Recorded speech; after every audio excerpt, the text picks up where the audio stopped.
Welcome to Musings of a Geriatric Mama, where we discuss all things millennial and motherhood. This is not your average show where we romanticize being a mom, but rather a place where we keep it real while guiding you through restorative living and wellness, mind, body, and soul. Here you'll find impactful insights from high-achieving moms and mother figures navigating life through this exhausting yet simultaneously rewarding journey. You may laugh or cry and even possibly pee yourself. So do a Kegel or two and hold on to your seat. It's going to be a bumpy ride, but it doesn't have to be a lonely one. I'm your host, Kedna Amey, and thank you for meeting me here. As you know, it is our goal to create a safe and empowered space for those that are in this community. But I want to provide a trigger warning for this episode. We will be talking about pregnancy loss. And the truth is, it affects so many of us. And the narrative that we're rewriting is how women are continuing to create legacy after loss and grief, and how resilient women really are. So just know that the insights that you'll get in this episode will be healing and nurturing, because the truth is, we are in this together. You are not alone. You are seen, you are heard, you are loved. Welcome back to Musings of a Geriatric Mama. I'm your host, Kedna Amey, and I'm so excited to be here because I have a special guest with me. Vanessa is in the building. How are you? I am doing great. So excited here to be with you. I'm so excited as well. And I know our listeners are going to be inspired because today we're going to be talking about motherhood, ambition, and how unexpected pivots shape our lives daily. So, to talk a little bit more about Vanessa, she started her journey on a traditional career path, but motherhood shifted everything and led her to entrepreneurship and to build an empire she hadn't originally planned for. Vanessa is the director of everything. These are her words herself. And I'll let her explain a little bit more. A title that perfectly captures her dynamic leadership and hands-on approach to creating unforgettable experiences. In addition to running a thriving event business alongside her husband and business partner Eddie, Vanessa is a licensed speech-language pathologist with a master's of speech-language pathology. Her expertise is both grounded in science and creativity. As a clinician, Vanessa holds multiple specialized trainings, including TCIT, AVT, and prom therapy. And she is proudly licensed in the state of Florida. She's an active member of respected organizations such as the American Speech Language Hearing Association, the Wedding Industry Professional Association, and the Florida Festivals and Event Association. When she's not planning extraordinary events or working with clients, Vanessa embraces her most rewarding role, being a wife and mother. She and Eddie are raising their son who's growing every day, and together they're balancing family, life, and entrepreneurship. Vanessa is passionate about showing women that it's possible to pivot, evolve, and thrive, whether in career, motherhood, or life. Through her story, she embodies the belief that ambition and family don't have to compete. They can actually flourish together. Welcome, Vanessa. Welcome, Vanessa. Thank you. So, for everyone that may not know you, we're going to go into your own introduction, but I want to do it this way. So, what I realize is that motherhood sometimes can overshadow the person we were before. And this podcast is about celebrating motherhood and womanhood and embracing the person that we thought was lost, but finding a way to reclaim her. Before we talk about your pivot to entrepreneurship, tell me more about Vanessa before she became a mom. What did you like to do? Who was that girl? And how did we get here? Vanessa started off with dreams of becoming a teacher, which I did. I was a teacher. And while I was a teacher, I then started seeing that there were a lot of children that needed some extra help. And I discovered the path to speech-language pathology. And I found that I had more control to help kids on a one-on-one basis as a speech therapist than I did as a teacher when you have 20 plus children in your classroom. So while I was a teacher, I started studying to become a speech language pathologist, and then I got my master's degree doing that. During this time, we were also already starting MPE. So I was doing both simultaneously. Yes. However, I was full-time as a speech language pathologist. I used to say like, oh, I'm an SLP by day and MPE by night. Yes. At that time, I was, with my flashcards, I would be studying for a final the next day, but I was sitting on a speaker at a party with Eddie doing an event. So we were doing both. I was Eddie's ghostwriter for a very long time, where nobody really knew I was in the scene and part of anything, but I was just supporting the dream of having our own business someday. And Vanessa and Eddie also love to party. We do parties, but we love to party. So we met through dance. Eddie was a DJ at a salsa club that I would attend. Yes. With salsa, I my love feet that. up to his heart. I love that. And so loved to dance. Dancing. So love on the dance floor. 100% love on the dance floor. Our wedding invitation said, y todo comenzó bailando, meaning everything started dancing. So that literally is how we met. We met already like in the party scene. So I've always loved being creative. I've always loved parties and celebrations and getting together and having a good time. Anybody that knows me knows I love a theme. So if there is a theme, I'm going to be dressing it. I'm going to be embodying the theme. Absolutely. So definitely is a big foreshadowing of what ended up coming later on.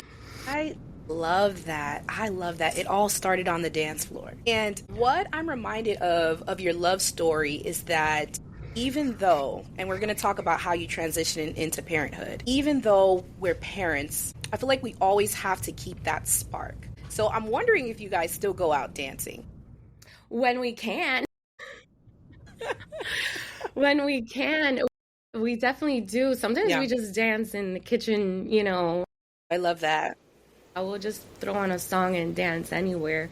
Yeah. Because we both just love it. There's been times we'll share little Instagram clips. If there's music playing and a nice salsa song comes on, we'll stop what we're doing and just get some twirls in.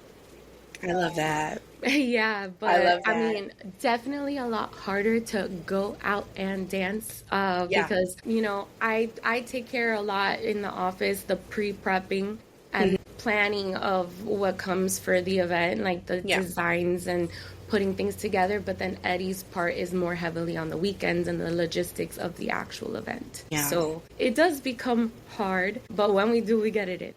I love that. I love that. And I love the partnership because that definitely can make things smoother, especially when it's time to be parents together. Tell us a little bit about your motherhood journey and when did you decide to become a mom and at what age? Eddie and I got married when I was 29 years old. We met when we were 26. So, got engaged, got married, planned and did everything on our own because at that point we didn't know a lot of people in the industry. We were just kind of starting out. So Eddie laid down his own dance floor. We put up our own trusses. Like we were working within our own wedding and, all hands on deck when it came to family and friends. And then it was about a year. I mean, when you see what your life is going to look like when you're a teenager, I think I planned out my life even when I was like 10.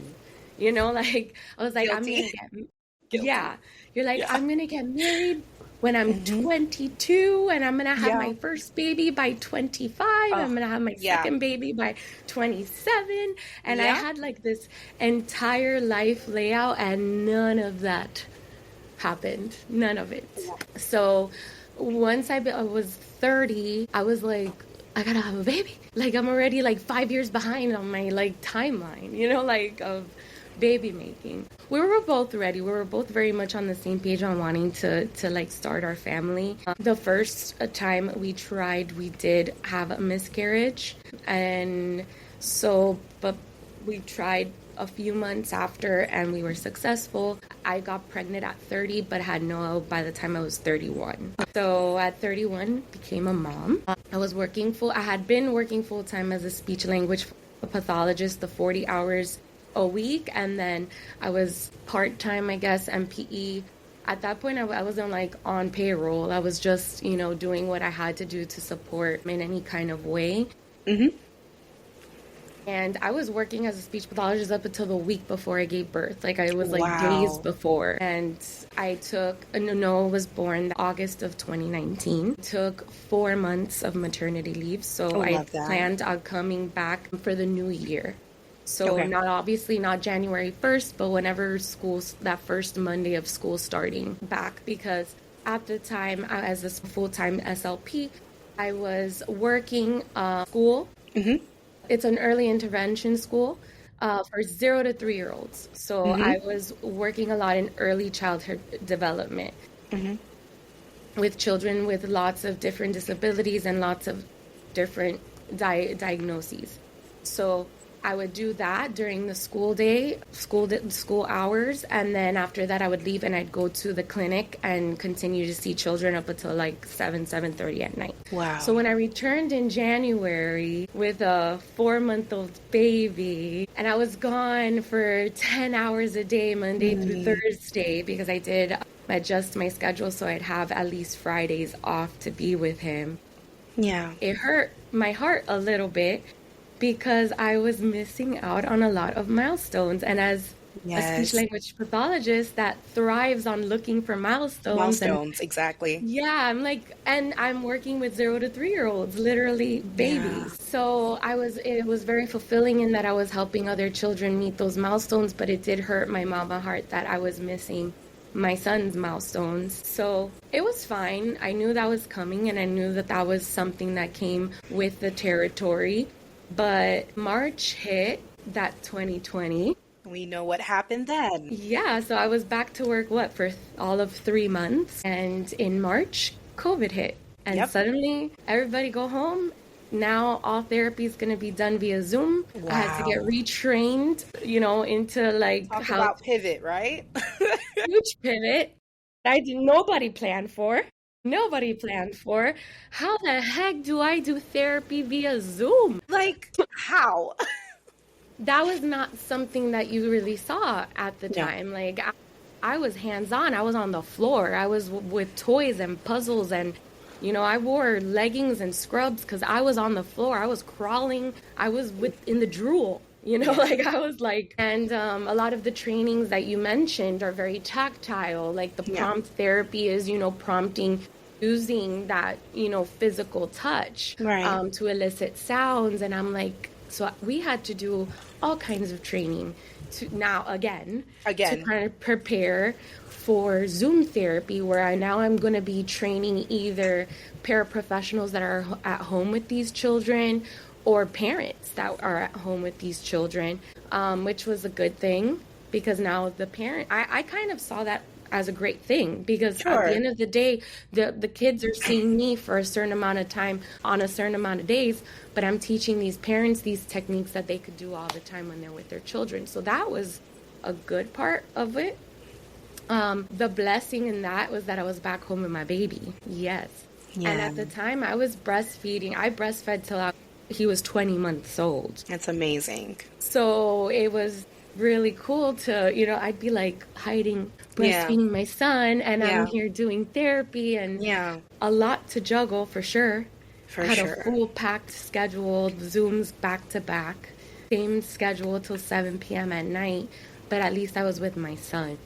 Yeah. So that was a big eye-opening time for sure. Yes, I can imagine. And a couple of things that I took away from what you said. You were in healthcare, and healthcare doesn't stop. Sometimes, healthcare can be thankless, but I just want to let you know, because I have a personal story related to what you do as a speech language pathologist, and I just want to thank you and all the speech language pathologists that sacrifice their time, their effort, their body, their mental wellness to be in a space that allows children to thrive by giving them those techniques, by showing them the things that they need to be able to cope, to be able to be as functional as they can in society. So I want to go ahead and thank you for doing that, and doing that on top of being a new mom. Mm-hmm. That in of itself is a challenge. And I myself, working in healthcare, I definitely can relate to that pivot into being in the office and then doing telemedicine. And at that time, I think my son was about 3 or 4 months. I had my son January of 2021. So a year after the initial, I guess, shock of the pandemic. And how are we moving these different parts where we can try to continue to thrive as a society, but also keep the people that we love, including our children, safe? And I think that's something that we have to talk about more, like the effects of the pandemic on new moms and how they trickle down to our children and our families. Yes. But as I'm thinking about it, what it reminded me of is that women and mothers are super resilient, okay? That innately within us, we have everything it takes to pivot in order to allow for our families to thrive and keep going. So I just love that perspective because we don't talk a lot about what it really takes to be full-time as moms and then take care of newborns. So I'm happy that we're having this conversation. So a little bit more about that pivot. From what I understood, you did both. I did both for a while. Full-time as a speech language pathologist and pretty much full-time as the backbone of this business, or what you called yourself as the director of everything. And honestly, Vanessa, as moms, are we not that title as well? So you have the title at home and at work? Exactly. And this actually came about a little bit as a joke when it was time to make like business cards. And we're not like huge on titles here. We're just kind of like all hands on deck. Like everybody just needs to put all their efforts to get something going. So I'm like, okay, let's see. I send out invoices. So, okay, I'm director of accounts. I also direct the designers for, you know, anything that's going for the events and the designing of the actual events. So I'm like the director of the design department. I also kind of manage the social media. So I'm also like director of the social media. Like it's just I'm like, okay, just director of whatever is needed. Like, exactly. So I'm like, you know what? I'm going to put that on my business card. It's a good, you know, way to like break the ice anyway and get a little circle out of people. I love that. When I saw that, I just was like, that is how we are in life as women. And to me, what it sounds like as women who've always been high achievers, I can completely relate to what you said earlier about planning your life to a T. So when you are a woman that's a high achiever, how does it feel to pivot? Like, what does a pivot really feel like to you? And how did you overcome the new thing? By that point in life, I had already had so many pivots that I don't want to say that it's like waving the white flag. But you kind of just feel like you have no choice but to keep going. And failure is not an option. So you're going to just be the best at whatever is handed to you at the moment. Agreed. Prior to meeting Eddie, my amazing husband, I had another marriage. I had gone through a divorce. And that was a huge failure or pivot in my life as well. At that point, I did get married at 23. You know, I did have a certain plan in motion, and that marriage ended up being the worst thing that ever happened to me.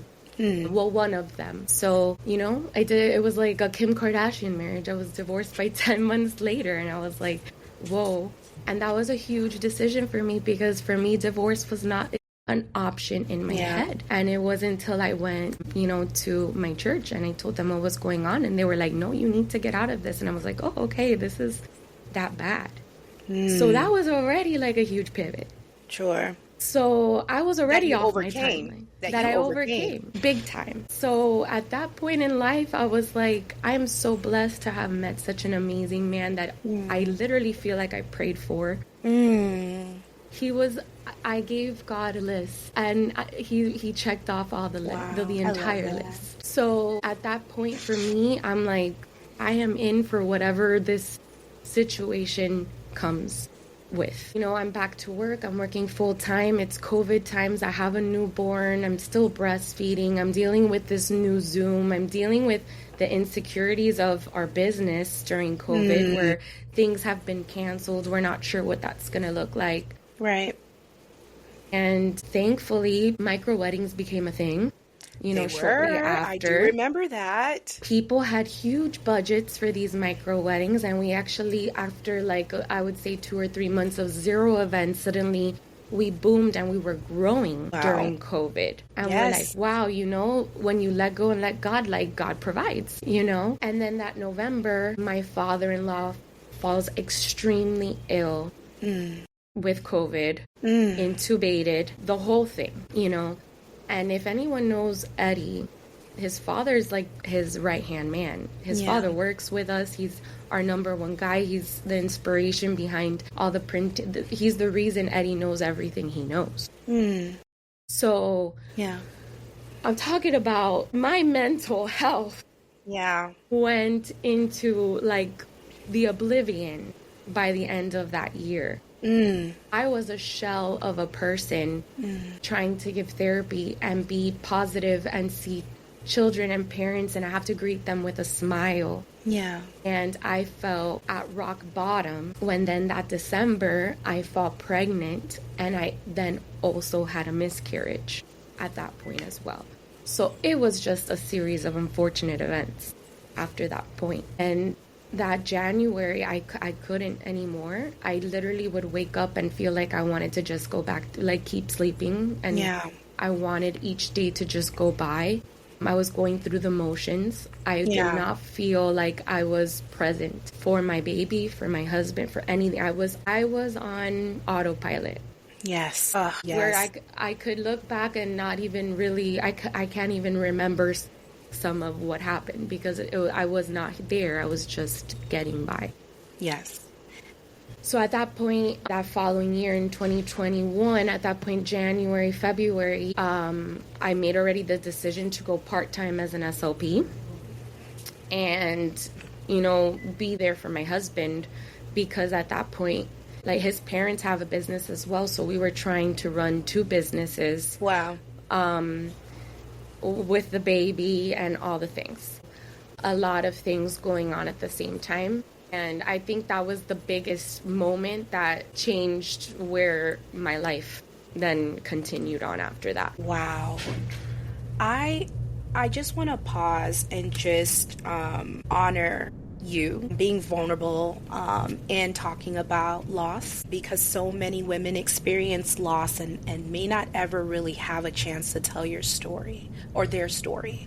So thank you for feeling safe enough to let us know how loss affected you. What I also heard is how you were able to little by little overcome all the series of unfortunate events, like as you said, to be more present for yourself. Because in motherhood, we do get lost, or we can get lost. However, when you add on top of not only caring for a young child, but managing a business, caring for aging and elderly or sick parents, and also being as present emotionally for a spouse, it's a lot. It's a lot. And there's actually something that in the psychological community, it's called the invisible mental load. And it basically talks about how women constantly, especially mothers, our brains are constantly going. We have this to-do list that every day or every living moment, right? Did we do this? Did we make the appointment? Did we thaw out the chicken? Did we wash our hair? Did we brush our teeth? Like all of it. And sometimes it wakes you up from your sleep. Like, did I file for my taxes? Like, I don't know. So, like, you just wake up and like, not like you're going to do anything about it at 4:00 in the morning, but you just like, but it's just nonstop. It's just nonstop. And I myself realized this year through all of exactly what you said, we were a part of what they call the Great Resignation. In 2021, so many people left healthcare. And the pivot was, at that point, people decided to create their own things. Because we realized during such a tough time that life was so precious, okay? So we decided to kind of take huge leaps of faith and create something that would be foundational for our families. And that is what your story reminds me of. And that's exactly what happened.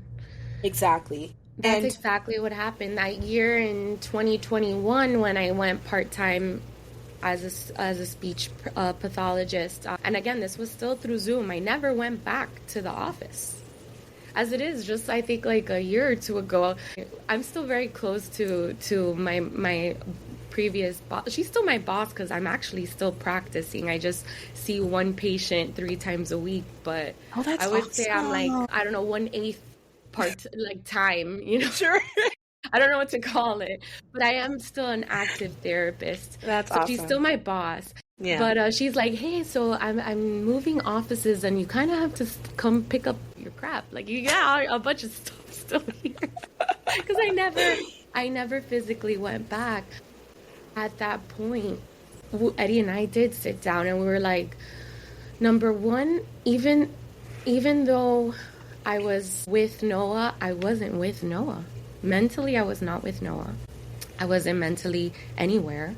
I wanted to be present with my son. Yep. I started just doing all the things that I would do in therapy with my 0 to 3-year-old babies, and I just started doing all of it with him. Awesome. All the sensory activities. I took out all the bins and the slime, and people would like look at my Instagram stories and like, why is she making such a mess? And I kind of took that time to like educate people. People don't know about like slime bins and sand bins, and like I would like boil pasta and let it cool and just stick them in a bin with pasta, you know, and just let them play with the pasta. Yeah. And nobody understood like the significance of some of those things. And I got to, you know, I used like my personal IG platform to kind of, I knew everybody was having babies. It was like early 30s, a bunch of people having babies. They're like, what is it that you're doing? What is that good for? And I was able to explain. I felt at that point like, ooh, I like telling people like, you don't need an iPad. You don't need a cell phone, you know, to entertain your kids. Like Noah was playing with his bin for 30 minutes. It was fantastic. And it was amazing. Safe. I would make sure that whatever the activities I was recommending to friends out there were like age appropriate, where, you know, you don't have to worry when, you know, your child is doing these things. And there's so many great things that are happening in their little tiny brains, you know, that is going to be fantastic for their development in the long run. 0 to 3 years old is the most pivotal time in childhood brain development. So you think like playing with pasta is just playing with pasta, but there's sensory elements, tactile elements, there's understanding, there's so many things that will come into play after the fact, later on, when they're going to be exposed to different things in the future. That's where that early intervention comes in. And I'm like, you don't need to wait to see a red flag from your child. If you have one, or if you have a worry, start doing these things. They're going to be great for them no matter what. Absolutely. I just want our listeners to hear that one more time. Early intervention is key. I know that this podcast loves to empower and focuses on the wellness of the mom, mind, body, and soul. But we're mothers, so our children are integral to who we are and who we're evolving to be. So you will get tips from experts in their fields about what you need to do to support your children to continue to thrive as you continue to thrive. If you ever see any red flags, remember one thing before I do continue. Our guests are licensed professionals, and they have every right in their expertise to give advice. But we always want you to know to always refer to your primary care provider or your primary therapist or specialist to continue to care for your family. But yes, we are licensed professionals, and as Vanessa said, early intervention is key. If you see signs, if you're worried about anything, listen, mother's intuition. If you 100%. Feel anything is off, just listen to your gut and advocate for your child. We are there to be their advocate. And for all the mamas out there that are going through this journey where their children are going through therapy, you're not alone. You're not alone. And everything you're doing is going to benefit that child. And you will see how much your child grows as they're supported with the proper therapies and the proper intervention. So I'm glad that we had a chance to talk about that. And what I also realized is that your formal education or how we're trained, like you said, allowed you to be even more supportive to your son. 100%. If there's anything in your formal education as an SLP that prepared you for motherhood, what would you say that would be? For sure, understanding what early intervention and early milestones look like. I probably bothered Noah so much because I was constantly looking for, is he giving me a good amount of interaction? Is he giving me a good amount of contact? Is he pulling to stand at a right time? I also don't want it to do it too early when his body's not ready. So I was obviously also in a very high anxiety state postpartum during COVID. Yes. Knowing too much. Knowing too much. Wait, knowing stop. too much. Whoa. Knowing too much, Vanessa. I feel that as providers, professionals, high-achieving women, ambitious women that know how to research and do the things, knowing too much can sometimes steal our joy when it comes to early motherhood. Yes, Completely and it was like all the high anxiety that you could have, and when you're postpartum, you're already you become infatuated and obsessed, and like the anxiety is high, already. At home now, it's within COVID. So I am looking at that child like an ant through a microscope. Like I am looking at every move. Yeah. And on Fridays, which that my schedule still, even though I was in Zoom, my schedule still contained where Fridays I was off. Fridays was mommy's school day with Noah. And we would wake up in the morning, we would have a sensory breakfast where I would always say, God bless this mess, because I would take videos of Noah having breakfast and they're like, oh my God, it's a mess.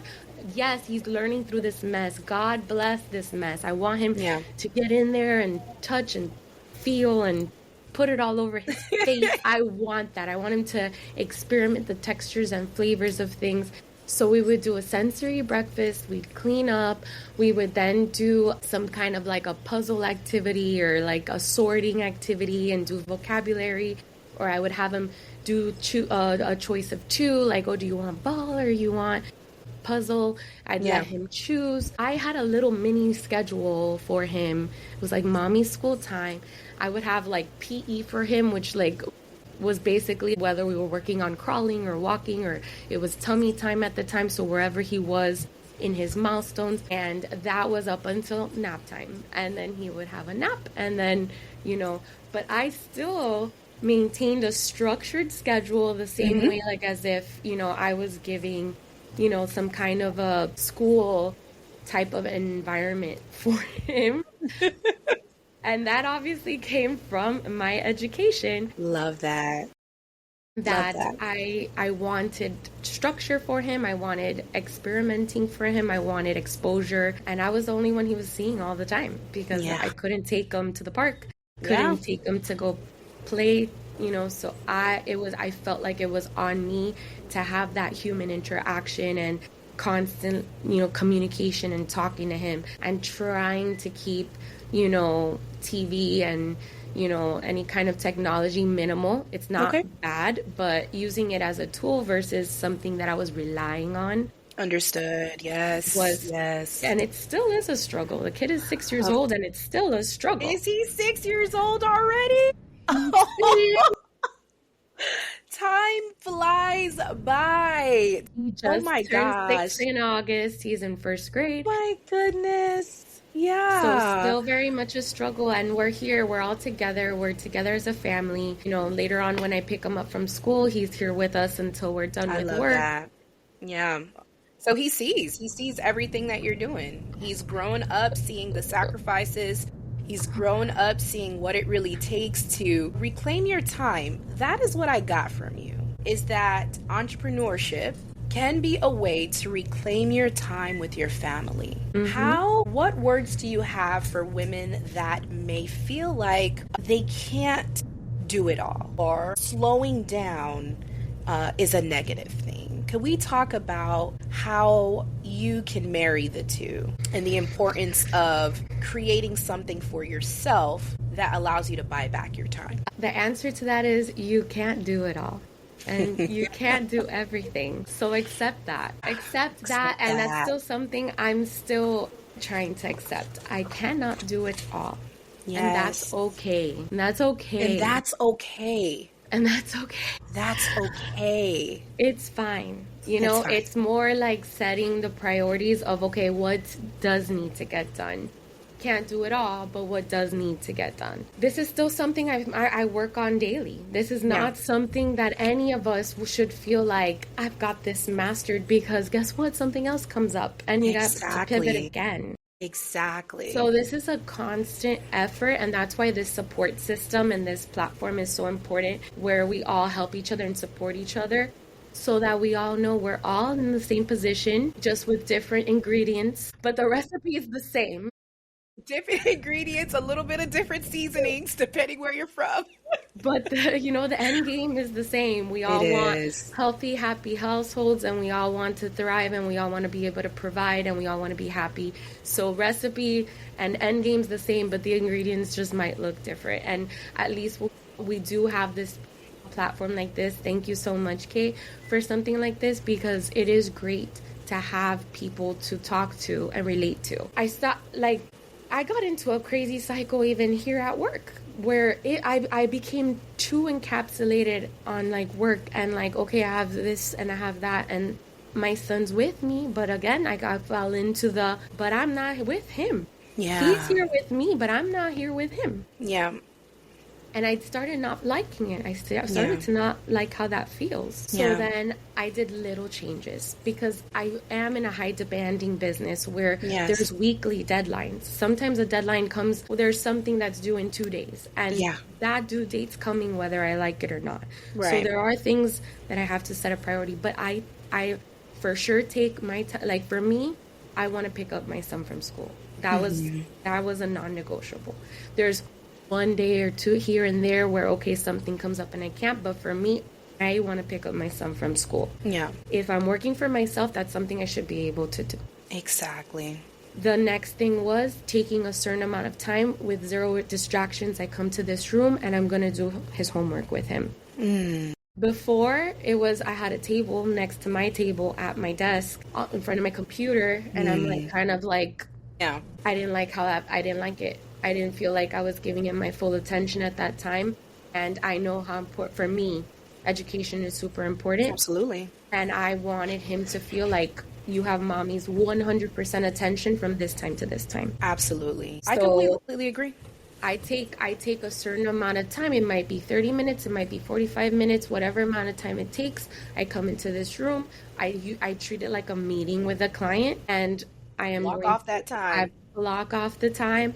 I'm going to, work on reading, do his homework. That's amazing. Discuss his, whatever it is, that's going to be it. And then another big one for our family that me and Eddie do take turns on is bedtime routine. We don't have Noah go to bed on his own. Yes.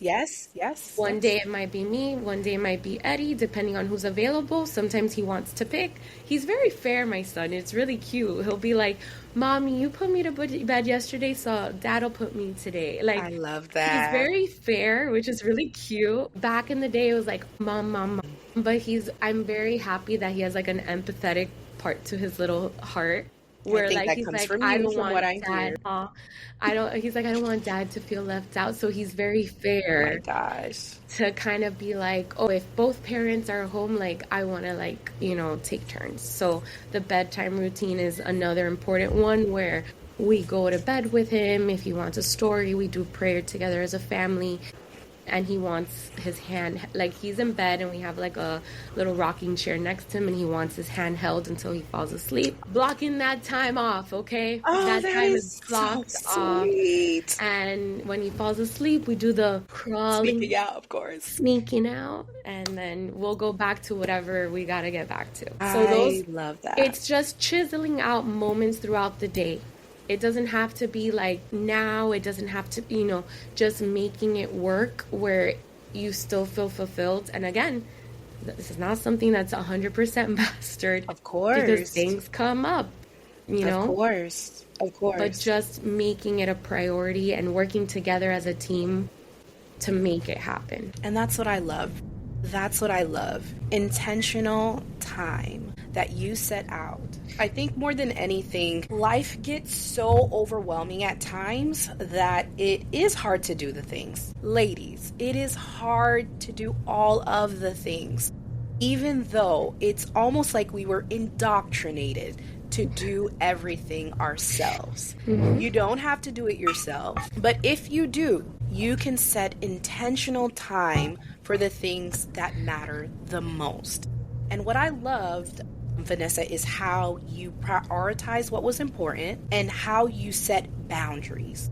Because I do feel like as high achieving, ambitious women, unfortunately, sometimes we may have an element of people pleasing and overthinking, and we don't always set healthy boundaries. So setting healthy boundaries as an ambitious woman, an entrepreneur, someone that's navigating the career space, in order to preserve your mental health and in order to create a nurturing environment for your family to thrive, you have to set healthy boundaries. So it's just so sweet to hear those routines that you probably had since he was a child.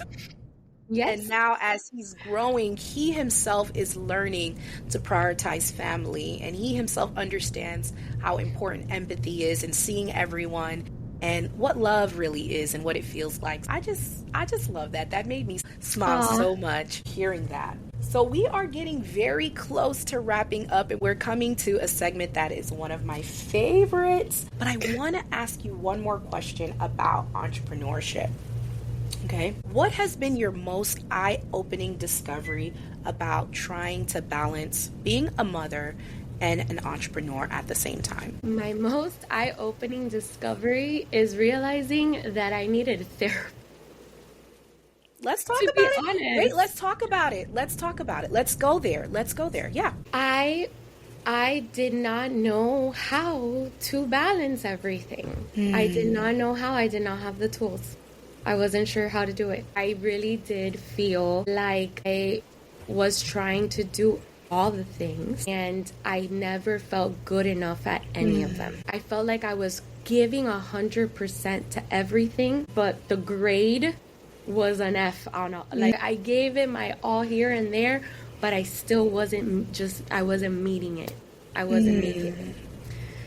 I'm, trying my best to be here for my son, but I'm like, but dang, I forgot that this homework, and I don't know how I forgot it because I looked through it, but your brain is just going at 100 miles a minute for everything, and I felt inside that I wasn't being fulfilled or succeeding at anything. Even though in the exterior it might look different, for myself, I felt inside that I was not feeling fulfilled or exceeding at any of them. Vanessa, that is what I feel a lot of us as first-time mothers later in life battle every single day because we have had a history of operating with excellence.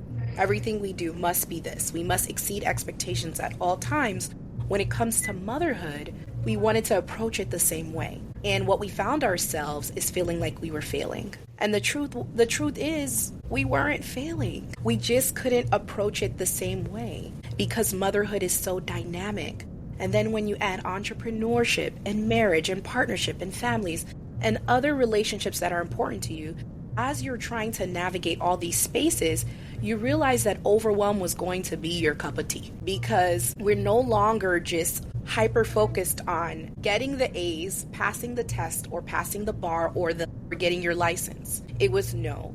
I'm responsible for someone's well-being. And we made this intentional decision to go on this journey. And now we want to make sure that we don't mess it up. So that pressure that we've known to put on ourselves, now we're trying to have that trickle into motherhood, and it just leaves us spent. So can you tell me how therapy helped you with that, and do you recommend it? I've never not been a believer in therapy. I mean, I'm a therapist myself, but it was just one of those things that you kind of just keep putting off. Right. Yes, I think I actually tried years prior to start therapy, and I didn't click with the therapist, and I was like I have to meet someone else So I would definitely say, like, as if you're trying to search for therapy, you don't necessarily need to go with the first therapist you find. Like, you also have to find the person that you connect with. Agree. So don't be discouraged, like, look for someone that you connect with.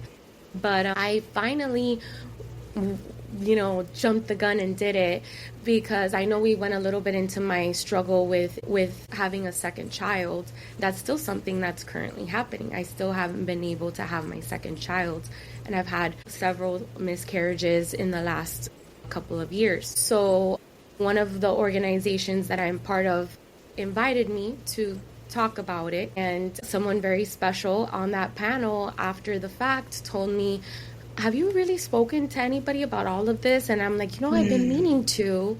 I felt like that was like one of those God angel moments. Yeah. Because it was like the last push I needed. I had been wanting to. And this person recommended a therapist that specializes in not only women that are trying to conceive, but entrepreneurs.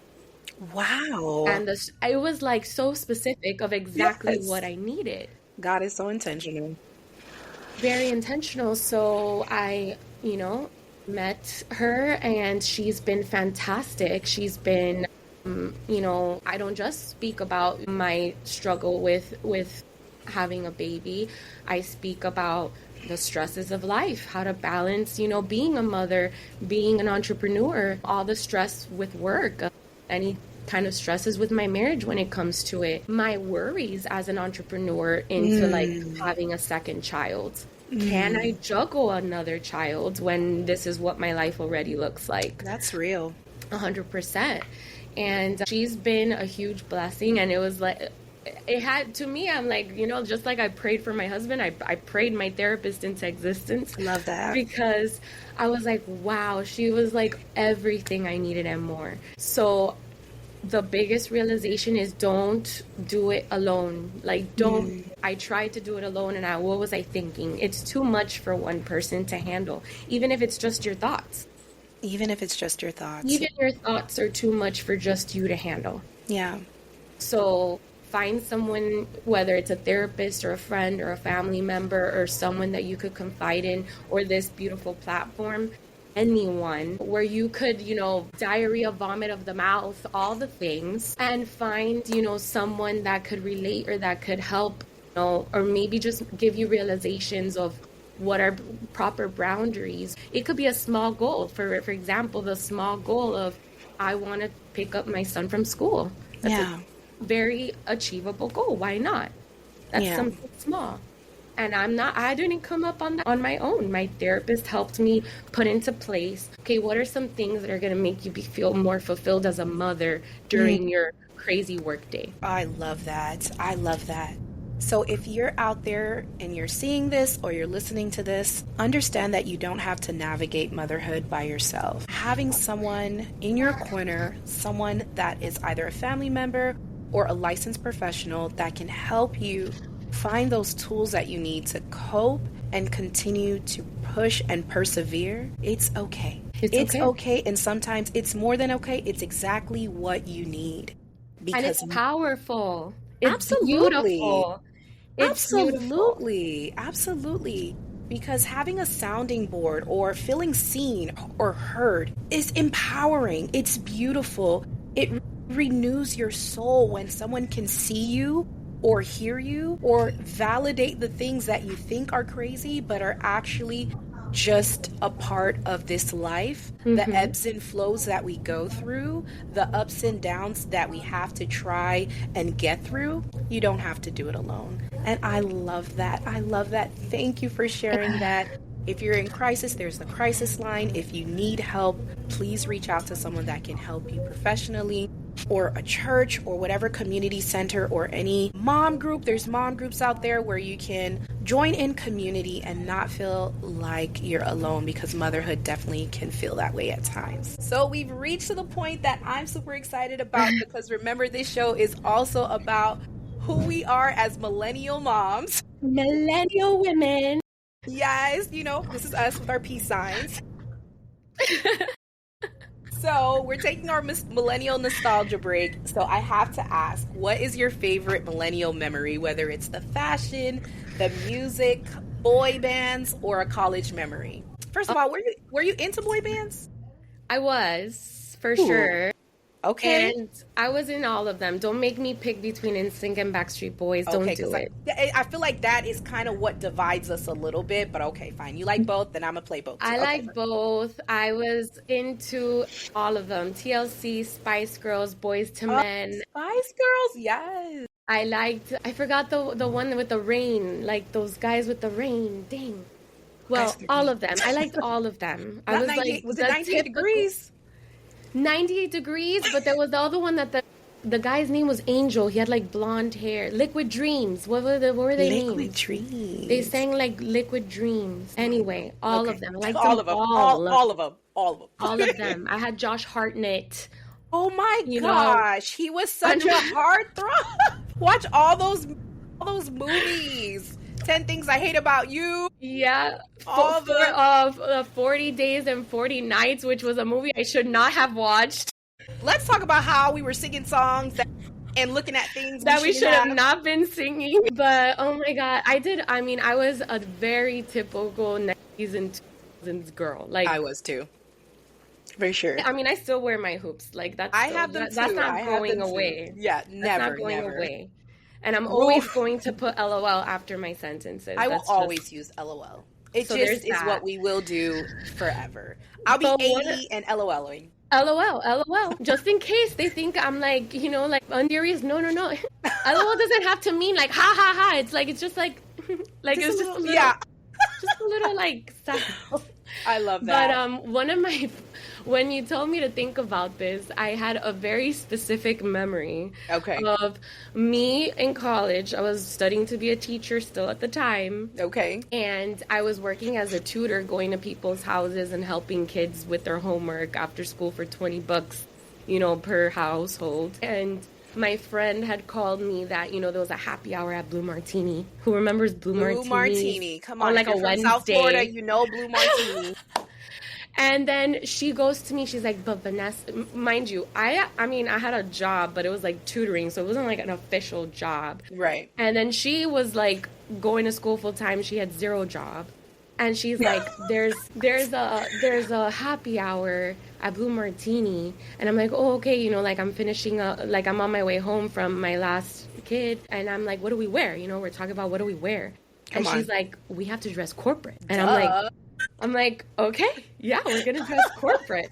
So I put on like this pencil skirt and a hot pink. Look, I had already manifested a hot pink button down with like black polka dots and my, like the pointiest heels you could find, entire outfit by Charlotte Russe from Westland Mall. Absolutely. Charlotte Russe. Charlotte Russe was my store. Absolutely. Like head to toe Charlotte Russe. Head to toe Charlotte Russe. Absolutely. R.I.P. Charlotte Russe. I miss you because that was our Forever 21 from back then.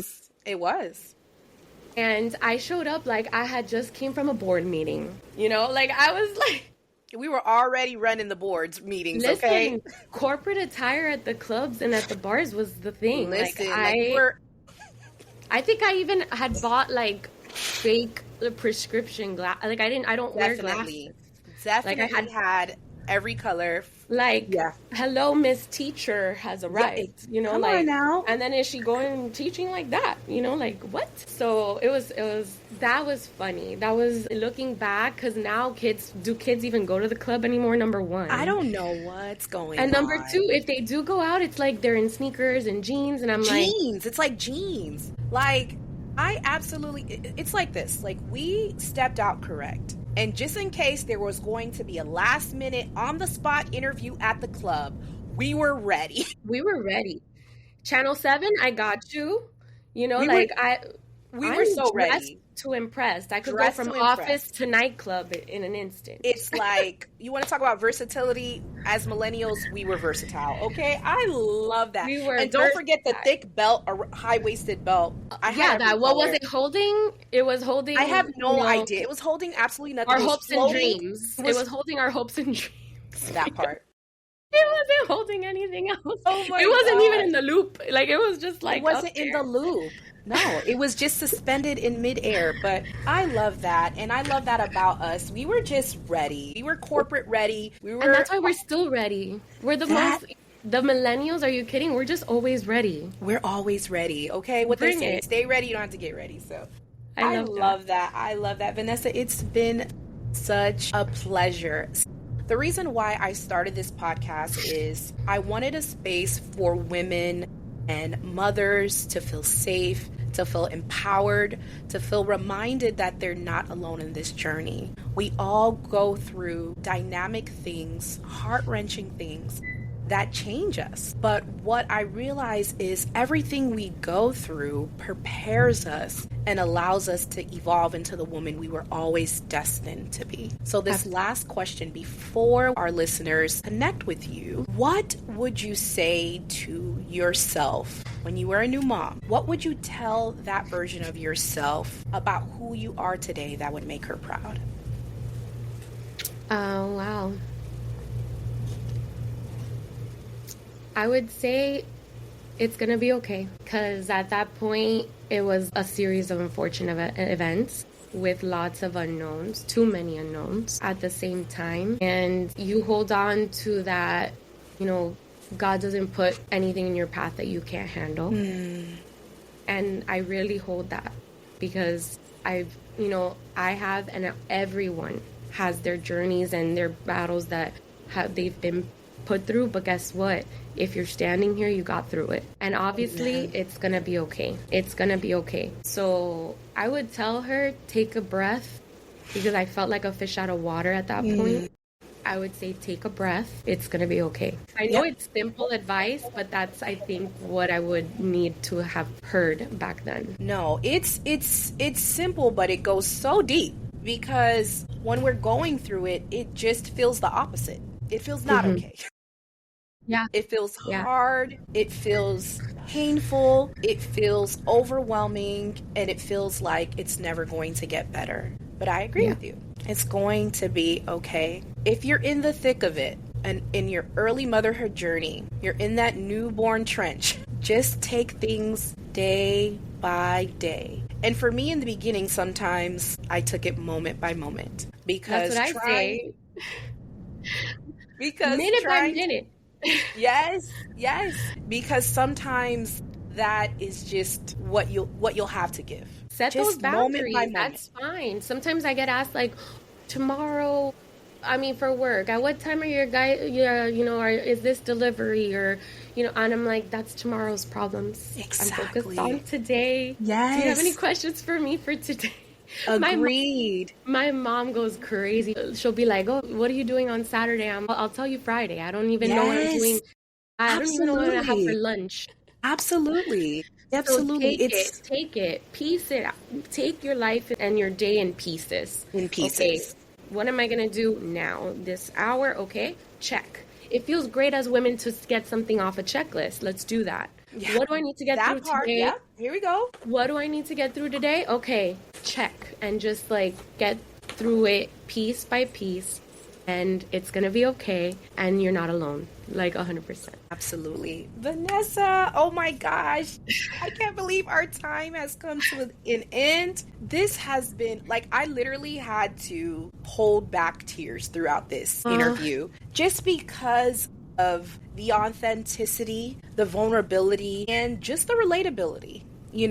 Sometimes we feel like we're going at this alone, and the truth is there's a community of us that are navigating these spaces, and it's important to stay connected. So, where can our listeners stay connected with you? If you want to stay personally connected with me, my Instagram is at Van, V-A-N, Naranjo, Naranjo. And if you would like to stay connected with our business, we're at MPE Event Group. And our website is www.mpeventgroup.com. That, again, that's on the event side, but I love this community. If there's anyone that needs to connect on a personal level, please reach out to me. And you could do it on either one, because remember, I'm the director of everything. So I'm the one on the MPE socials as well. So you could reach me on either one. That I know personally. I love that.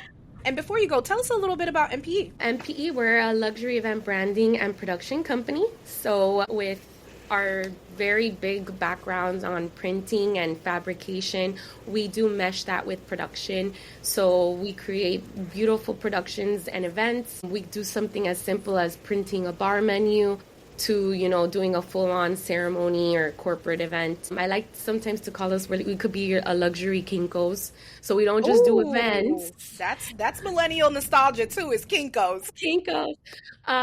We don't just do events. If someone just needs a print out, they could come and pick it up. That's totally fine as well. So no order is too big or too small. If it's a smaller order, they could come pick up whatever they need for their events. And if it's a bigger order, we send out the troops to get it all done. Yes, and I have witnessed that in action personally myself. I mean, just a well-oiled machine. And that just speaks to who you and Eddie are, and who you are, Vanessa, being the backbone and the brains and all of the moving parts, you being the one to be able to put that together and keep this legacy going and growing. So I'm so excited and so grateful that you joined me today to have a conversation where ambitious women can feel like a pivot wasn't a loss. Absolutely. Pivoting could be exactly what you need to be in alignment with your purpose. Pivots are not failures. They're actually opportunities to continue to create the destiny that you were always intended to walk in. As always, thank you for tuning in to Musings of a Geriatric Mama. Don't forget to subscribe and share this with another mother that needs to hear it. And join me next time for another thought-provoking conversation about motherhood, ambition, and inspiration. Thank you again, Vanessa. You're amazing. Thank you. Bye. Okay.